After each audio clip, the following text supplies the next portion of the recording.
അതിശക്തമായ മഴയിൽ ബംഗളൂരു നഗരം മുങ്ങി. ഇന്നും ഇന്നലെയുമായി ശക്തമായ മഴയാണ് പെയ്യുന്നത്. നഗരത്തിലെ പല ഭാഗങ്ങളും വെള്ളത്തിനടിയിലാണ്. താഴ്ന്ന പ്രദേശങ്ങൾ വെള്ളത്തിൽ മുങ്ങി. സിൽക്ക് ബോർഡ്, ബൊമ്മനഹള്ളി തുടങ്ങിയ പ്രധാന ജംഗ്ഷനുകളിൽ വെള്ളപ്പൊക്കത്തിന് സമാനമായ സാഹചര്യമാണ് നിലനിൽക്കുന്നത്. വടക്കൻ ബംഗളൂരുവിൽ മിക്ക സ്ഥലങ്ങളും വെള്ളത്തിനടിയിലാണ്. ഞായറാഴ്ച രാത്രിയിൽ മാത്രം ലഭിച്ചത് 90 മില്ലിമീറ്റർ വേനൽ മഴയാണ്. 24 മണിക്കൂറിൽ 104 മില്ലിമീറ്റർ മഴ സിറ്റിയിൽ മാത്രം പെയ്തു. 10 വർഷത്തിനിടെ രണ്ടാമത്തെ തവണയാണ് 100 മില്ലിമീറ്റർ മഴ പെയ്യുന്നത്.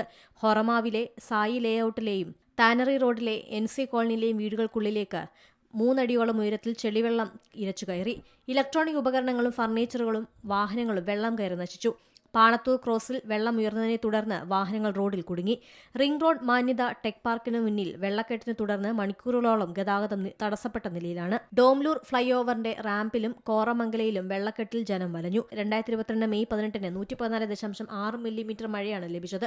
ബംഗളൂരു സിറ്റിയിലെ ചരിത്രത്തിൽ ഏറ്റവും കൂടുതൽ മഴ ലഭിച്ച വർഷം 1909 ആണ്. അന്ന് 24 മണിക്കൂറിൽ 153 മില്ലിമീറ്റർ മഴയായിരുന്നു. ബംഗാൾ ഉൾക്കടലിൽ രൂപം കൊണ്ട ന്യൂനമർദ്ദമാണ് ഇപ്പോൾ കനത്ത മഴയ്ക്ക് കാരണം. ഇടിമിന്നലോടുകൂടിയ മഴയ്ക്കും സാധ്യതയുള്ളതായി മുന്നറിയിപ്പുണ്ട്. വരും ദിവസങ്ങളിൽ അരുണാചൽ പ്രദേശ്, അസം, മേഘാലയ, നാഗാലാൻഡ് എന്നിവിടങ്ങളിൽ മഴയ്ക്ക് സാധ്യതയുള്ളതായി കാലാവസ്ഥാ കേന്ദ്രം മുന്നറിയിപ്പ് നൽകുന്നു. ഏറ്റവും പുതിയ വാർത്തകളും വിശേഷങ്ങളും വിരൽ തുമ്പിലറിയാൻ സീ മലയാളം ന്യൂസ് എല്ലാ ഡിജിറ്റൽ പ്ലാറ്റ്ഫോമുകളിലും ലഭ്യം.